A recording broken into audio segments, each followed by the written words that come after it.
Hola, ¿cómo están? En este siguiente video, adicional ya a todos los anteriores, la idea es tratar de entender un poquito más funciones que Witness trae y que eventualmente pueden utilizar. En esta oportunidad hablaré de la función enFree y enReject. Naturalmente, como explicado en otros videos, siempre pueden ir a la ayuda y ver un poco de qué tratan estas dos funciones.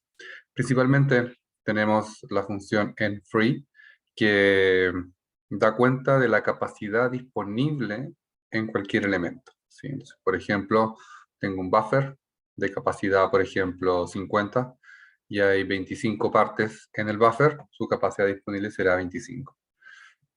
¿Sí? Entonces es lo que está disponible. Y luego la función enReject cuenta las partes que han sido rechazadas en el modelo. ¿Sí? Sabemos que para que una parte sea rechazada implica que al llegar o al aparecer realmente en el modelo, pues no hay espacio para la parte y por lo tanto se rechaza. ¿Sí? Entonces para esto he hecho un modelo simple nuevamente, mi banco de pruebas de una parte, un buffer y una máquina, para ver cómo funciona y luego obviamente añadiremos unos elementos adicionales para poder dar cuenta de algunas decisiones tipo if, then else, que usaremos para probar estas funciones enFree y enReject. Entonces, primero, ejemplo, solo para contar un poco el modelo, es lo clásico. Esta parte tiene un tiempo de llegada de 1 minuto, hace un push AB1 y la máquina M1 tiene un tiempo de ciclo de 3 minutos. Luego hace un pull AB1 y un push to ship. Muy simple. Entonces voy a ejecutar el modelo, por ejemplo, aquí.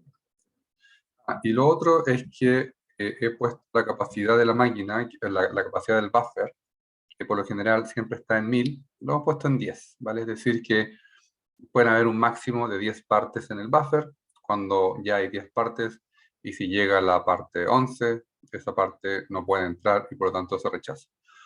Entonces voy aquí a simular rápidamente, por ejemplo, acá abajo voy a poner, por ejemplo, 100 minutos, ¿sí? El modelo supuestamente debe estar en minutos, vamos a dejarlo así. 100 minutos, bien, y vamos a ejecutarlo de manera rápida con esta función batch que está aquí abajo. Entonces no tendremos que pasar por ninguna animación. Se activa la campanita, presionamos el batch y el tiempo va a pasar de manera casi instantánea. Entonces, hemos ejecutado 100 minutos, ¿bien? Entonces no sabemos bien lo que ha pasado. Entonces me voy a ir al reporte. ¿Sí? Entonces aquí en el reporte, me voy aquí al de Statistics. Entonces, por ejemplo, puedo ver que llegaron 44 partes, salieron 33, ¿vale? 57 fueron rechazadas, es decir, 57 no pudieron entrar, y 11 están adentro, por ejemplo, en cola, ¿no? Están en work in progress. Eh, las máquinas, básicamente, ocupan todo el tiempo, porque obviamente toda parte que ha llegado muy rápido, apenas se ha desocupado la máquina, se utiliza, ¿sí? Y el buffer ha visto que le han llegado 44, ha podido sacar 34. Máximo entrada ha sido 10. Al principio obviamente no le llegó ninguna, y el tiempo que una parte espera más o menos en el sistema está siendo 20 algo minutos, ¿sí? 21 minutos puede ser. Un promedio de espera 8.9 minutos. Bien, entonces, ¿cómo podemos utilizar estas funciones en free y en reject eh, para nuestros propósitos? Es decir, recuerden que en este modelado y simulación, la idea es tratar de tener un control máximo del modelo, más allá del modelo, de la estructura que se puede crear, que se va a llamar como el esqueleto del modelo. Siempre es bueno tener la habilidad de poder ir preguntando cosas para saber si hacemos una cosa u otra, o simplemente no hacer nada o tomar otra dirección. Entonces, Witness provee funciones que se pueden accesar en ciertos instantes. Como siempre, los action on input, action on output, action on finish, action start. ¿Sí? Estos actions es donde yo puedo ir preguntando. Eh, pero veamos cómo funciona este enFree y enReject, ¿sí? Entonces, por ejemplo, voy a agrandar un poquito la capacidad del buffer. Voy a dejarla en 20, ¿bien? Para que no se sature muy rápido. Y vamos a graficarlo. Bien, la manera mejor de ver cómo esto funciona, entender un poco el comportamiento, es mediante hacer un gráfico. Entonces vamos a hacer dos series de tiempo, una para el end-free y otro para el end-reject. Voy a arrastrar aquí el series, aquí, voy a tener una aquí, ¿vale? Y la otra la voy a dejar acá abajo. ¿Sí? Para poder ver las dos y poder compararlas más o menos. ¿Sí? Entonces, este va a ser, vamos a cambiar el nombre inmediatamente para acordarnos. En series, este va a ser en free, luego la capacidad disponible del buffer, en free B1.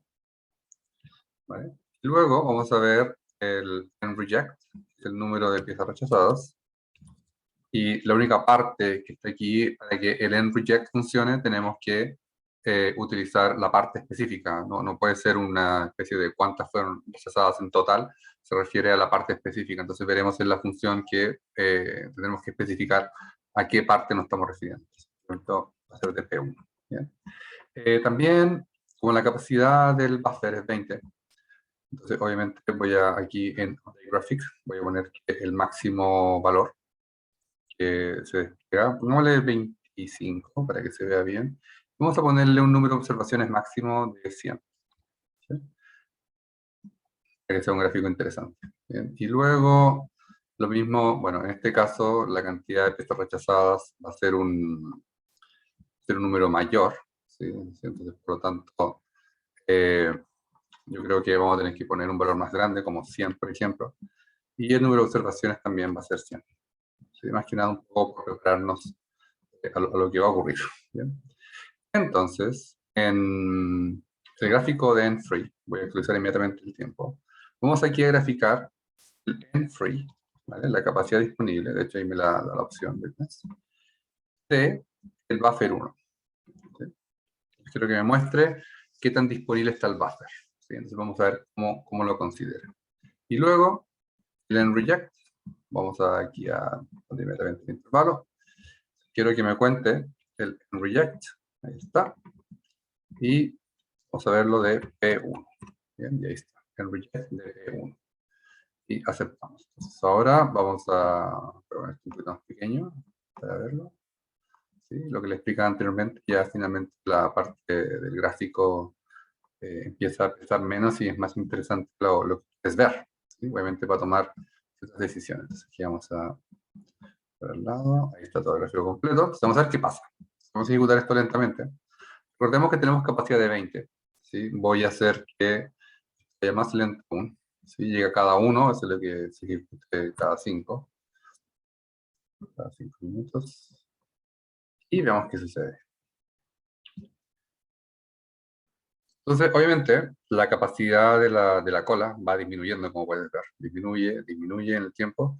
Y en el minuto que disminuye, si te fijas, la cantidad de in-reject empieza a incrementarse. ¿Sí? Porque obviamente una vez que el buffer está lleno, las partes no pueden entrar y coincide, voy a tenerlo aquí, y coincide efectivamente que cuando la capacidad del buffer queda en cero, la cantidad de piezas rechazadas empiezan a incrementar. Entonces podemos tener ahí una relación interesante entre lo que es el end-free y el end-reject. ¿Sí? Un poco explicar que dado que no hay más capacidad, estamos perdiendo clientes, estamos perdiendo entradas, hay algo que estamos perdiendo. ¿Sí? Por lo tanto, el end-reject en realidad viene como a representar el costo de oportunidad. ¿Sí? O sea, cuánto hemos perdido de atención. ¿Sí? No tanto, que también se puede cuantificar en dinero, pero, o quiero decir en términos económicos, pero de común se entiende como lo que se va perdiendo, ¿no? Entonces ya podemos ver que el end-free y el end-reject son fáciles de utilizar, como puedes ver, es decir, son dos funciones bastante simples de usar. Y lo que vamos a hacer ahora es un ejemplo de cómo poder utilizarlo. Aquí he cerrado el candado un poco para mover esto, para que no esté espacio.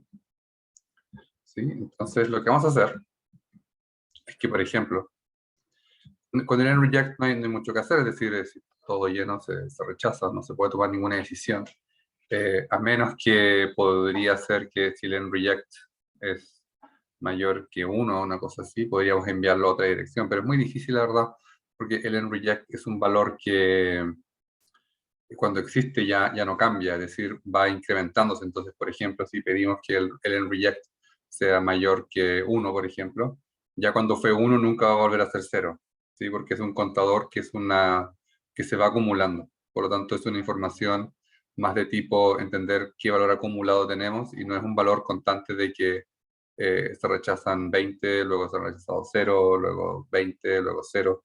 Un poco para tomar una decisión, es un valor que va creciendo siempre. ¿Sí? Entonces, podría ser a lo mejor un elemento de decir, bueno, si el enreject va en cierto valor, como por ejemplo es mayor a 100, entonces haz otra cosa.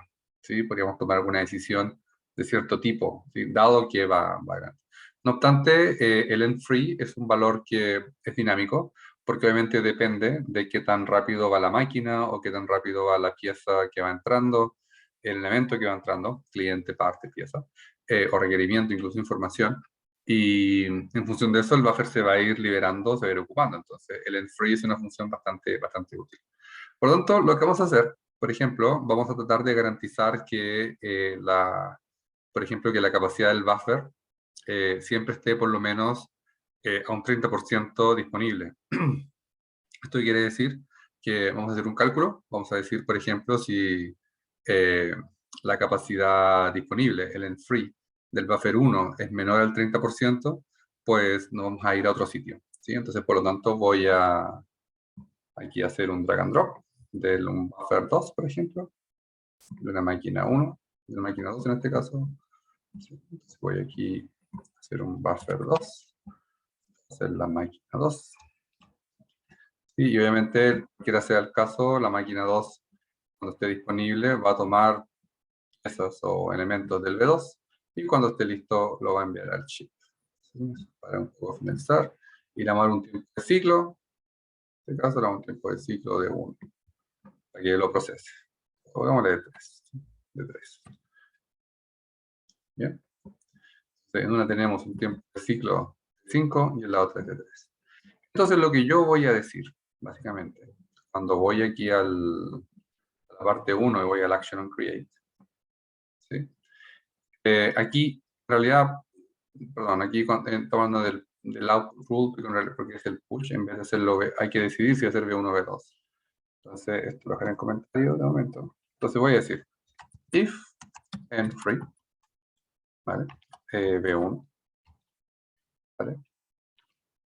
Entonces, como yo sé que la capacidad del buffer es 20, ¿vale? Entonces yo le digo, si el end free es menor o igual al 30%, en este caso será 0.3, o sea, 0,3 por. En este caso será la capacidad del buffer, 1, ¿sí? Será en este caso 20. Ahí tenemos la fórmula, por ejemplo. Si es menor a eso, entonces push B2. Else, si está todavía mayor a su 30%, push to B1. Y en if. A esto le gusta, ¿vale? Y obviamente nos genera un error porque nos está diciendo que no hay tal regla, a lo mejor es un punto. ¿Vale? Efectivamente, en el caso de mi computador, en mi ordenador, el decimal es un punto y no es una coma. Eso igual a veces puede generar algunos errores cuando estás haciendo los códigos o cuando estás tratando de hacer la lógica. Un punto o una coma puede marcar la diferencia. Entonces vamos a ver qué pasa ahora. ¿Sí? Entonces vamos a darle clic a aceptar. ¿Sí? Entonces vamos a ver qué pasa. Aquí, vamos a esto lentamente. Luego un rato, vemos que el 30% de 20, a ver, serían, bueno, de hecho ya ocurrió, obviamente. ¿Sí? Ahora, si te fijas, la capacidad del buffer, dado que estamos enviando a otras partes, ¿sí? Si te fijas, se mantiene constante. ¿Sí? Así, ya no bajó tanto. ¿Sí? Por lo tanto, y ya no hay piezas rechazadas. ¿Sí? Entonces, en ese sentido, logramos controlar exactamente que las piezas, dada una condición, en vez de ir a un sitio, vayan a otro sitio. ¿Sí? Ahora, lo interesante de esto es que yo también puedo preguntar por el futuro, es decir, puedo, o sea, no por el futuro, puedo preguntar por procesos que están en otra parte. No tiene por qué ser aquí mismo.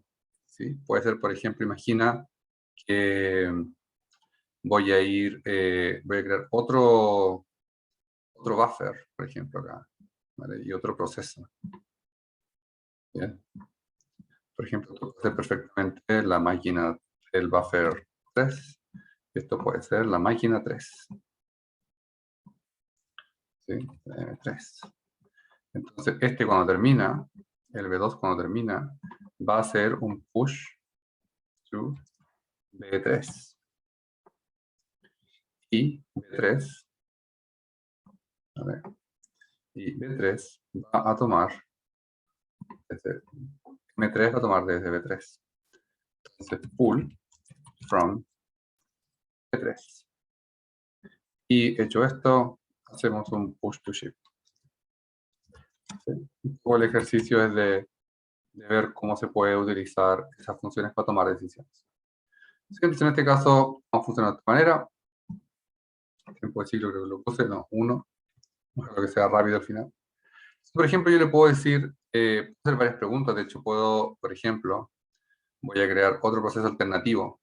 De hecho, un proceso alternativo acá, otro buffer. Por ejemplo, vamos a hacerlo así, perdón, buffer. Ahí está. La máquina, los otro lado, un poco por orden. Me gusta así el orden. Este será el buffer 4. Y este será la máquina 4. ¿Vale? Y aquí será la misma lógica, porque sea el caso, como tú llegas a B4, una vez que llegas, y luego si no te espero. Y en caso de estar disponible, pues toma de B4 y la envía a chip. ¿Bien? Entonces vamos a ver cómo está el flujo, solo para ver en qué estamos. En este caso tengo la conexión ahí y claramente nos falta una conexión con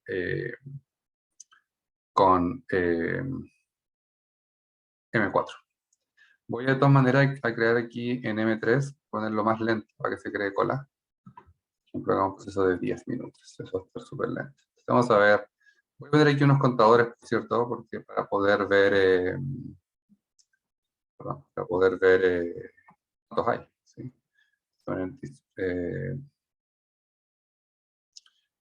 Sí, display. Tenemos que ir aquí a draw, for queue. Bien, vamos a verle aquí unos 3 dígitos. Voy el formato un poquito más grande, como 11, aceptar, draw. ¿Vale? Ahí está el valor de la cola S, vamos a ver la cola B2.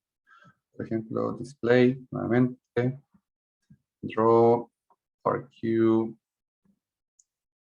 Si está bien, voy a ver 3 dígitos. Formato, voy a verle aquí 12.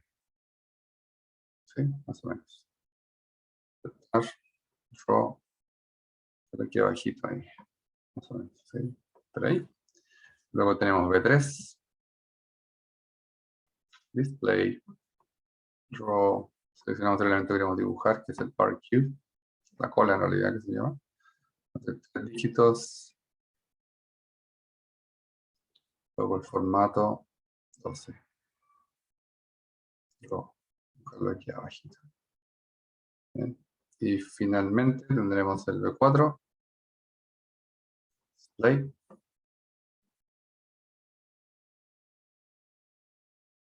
part cube, 3 dígitos, 12.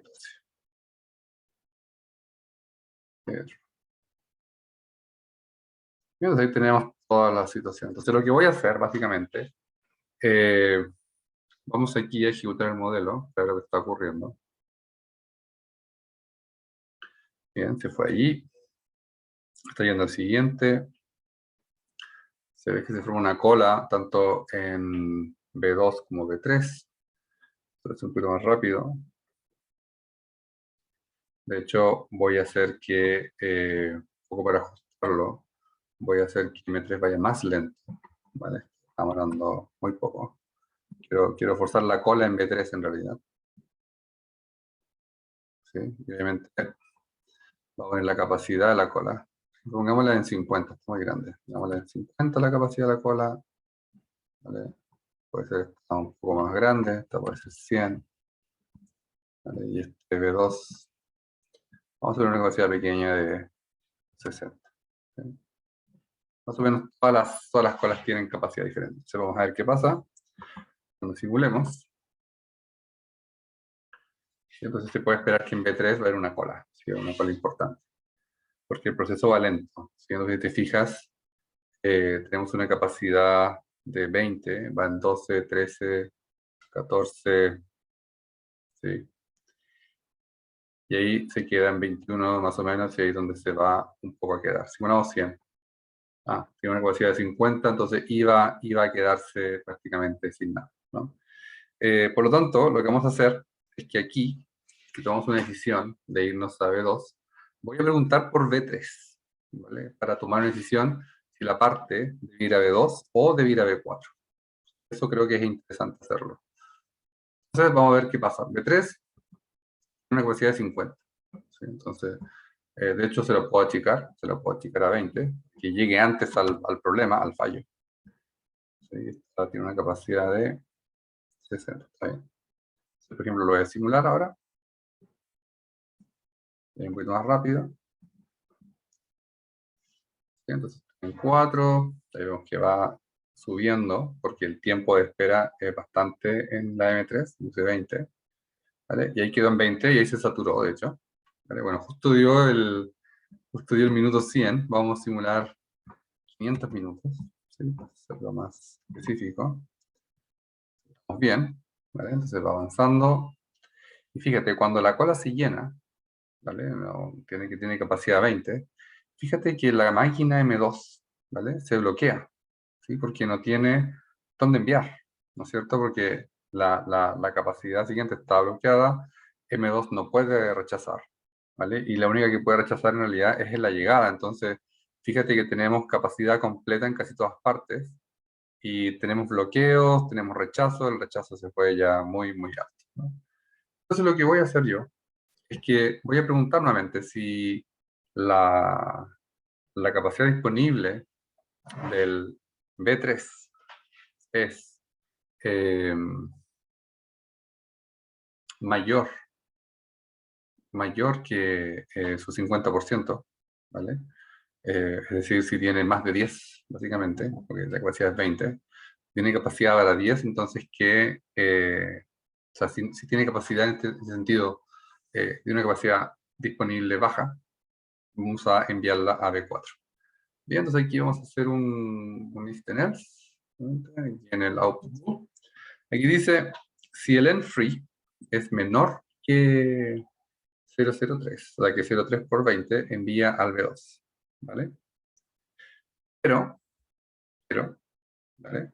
Cuando estemos aquí, envía al B2, ¿no? Pero eso tiene una condición, porque tiene que ser AND, el n-free de B3, y además que el de B3, el n-free, ¿vale? O sea, una cosa que tenga menos capacidad, de manera que esté muy llena, y que la capacidad disponible esté por sobre, ¿vale? Porque, por ejemplo, imagina que es 0, si es 100, quiere decir que, o sea, si es su capacidad total, que en este caso la pusimos en 20, si es 20, si es igual a 20, quiere decir que está vacía, ¿vale? Si es igual a 10, quiere decir que le quedan, quiere decir que hay 10 partes, entonces le queda un espacio de 10. ¿Sí? Entonces tenemos que asegurarnos que el espacio sea por lo menos mayor al, eh, por lo menos que sea mayor que 0.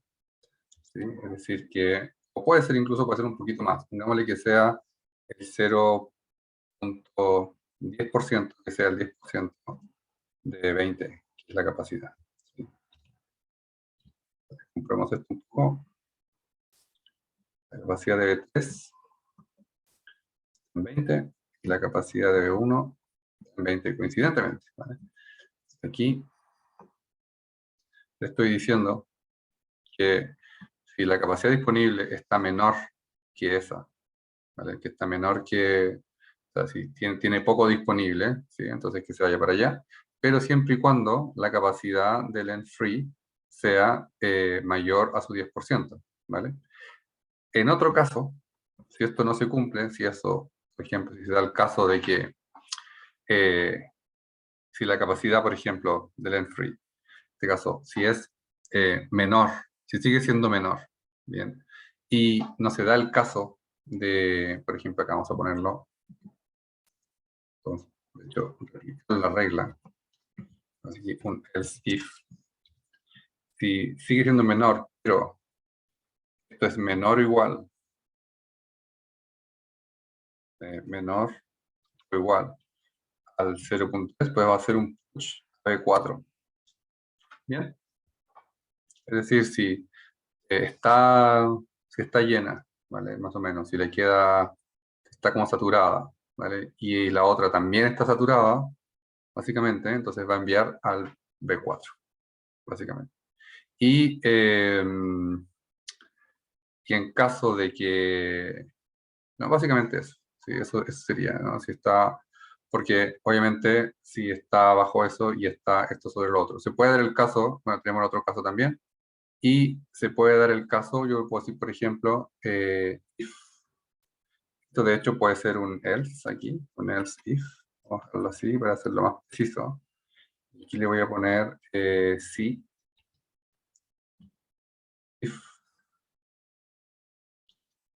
if, aquí, if end free es mayor, ¿vale? Tiene su capacidad mayor a eso. Y el end free, obviamente, de ahí abajo es, o sea, si esto es mayor. Cualquiera sea el caso en realidad, si es que esto es mayor, ¿vale? Y en el caso de,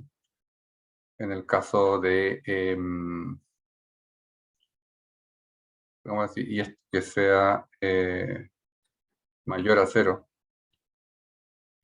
¿vale? Es decir, que tengo un nivel de disponibilidad mayor que 0. Entonces vamos a hacer un push to B1, ¿vale? Bueno, todas las reglas ahí, básicamente. Algunas reglas a veces son redundantes, pero esto es más o menos como para explicar lo que estamos haciendo. Y terminamos, ¿sí? Debemos terminar aquí. ¿Sí? Entonces básicamente estamos diciendo que si la capacidad está por sobre su 30%, ¿vale? Y abajo hay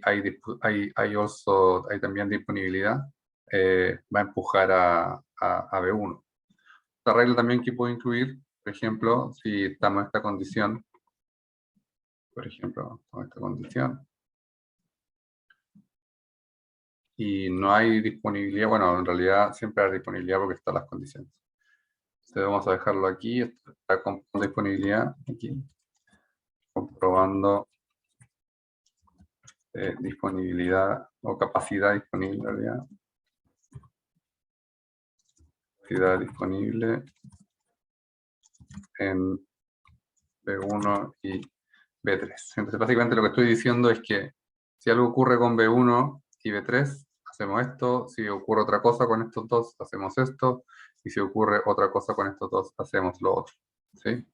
Ahora vamos a ver qué tal funciona esta regla. Obviamente muchos if, muchos else, a veces hace que las reglas de repente igual se quedan un poco, pero por lo menos ya está la conexión.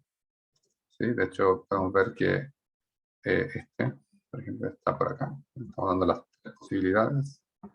Le ejecutamos el modelo, se va abajo. ¿Vale? En algún rato B3 se va a llenar, ¿vale? No va a poder más. ¿Vale? Ah, por cierto, no le puse. Vamos a hacer que la máquina 1 vaya rápido. Y entonces, obviamente, empieza a lanzar, ¿okay? Como que no aguanta mucho. Bien. Y luego claro, llegaron una cantidad de partes definidas, de hecho, y ahí terminó el modelo. ¿Sí? Obviamente la regla, vamos a ver aquí, ¿vale? Para un máximo de llegadas, llegan a tasa 1, ¿sí? Entonces te fijas que la regla va preguntando por el B1, ¿vale? Luego pregunta en realidad por el B1 y por el B3.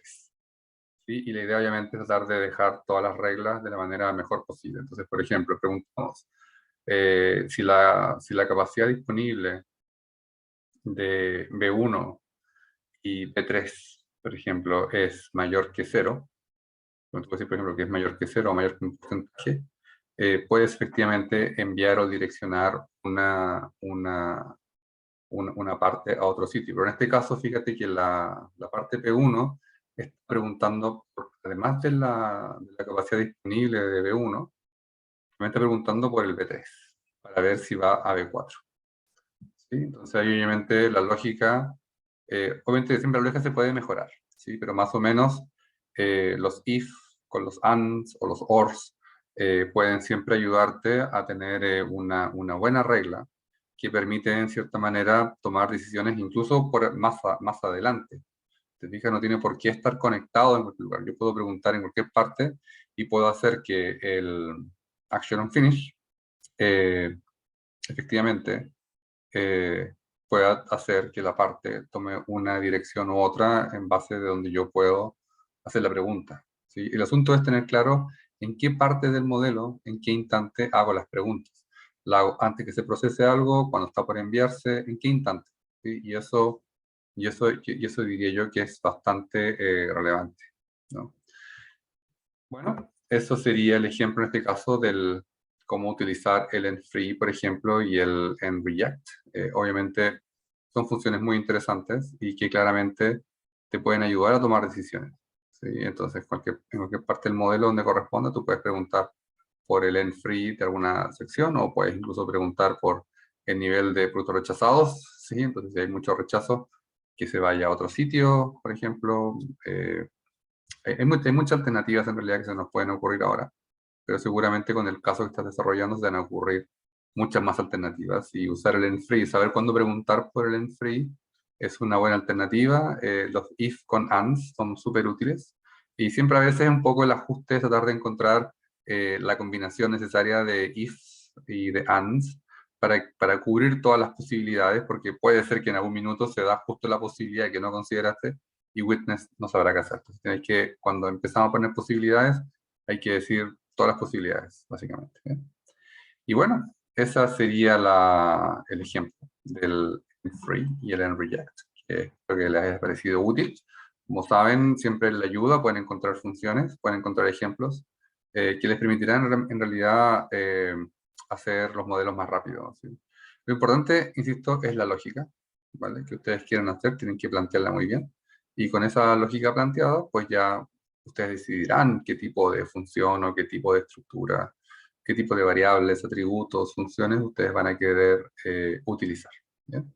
Bueno, eso sería por ahora. Espero que estén muy bien y que sigan disfrutando el modelado y simulación con Witness.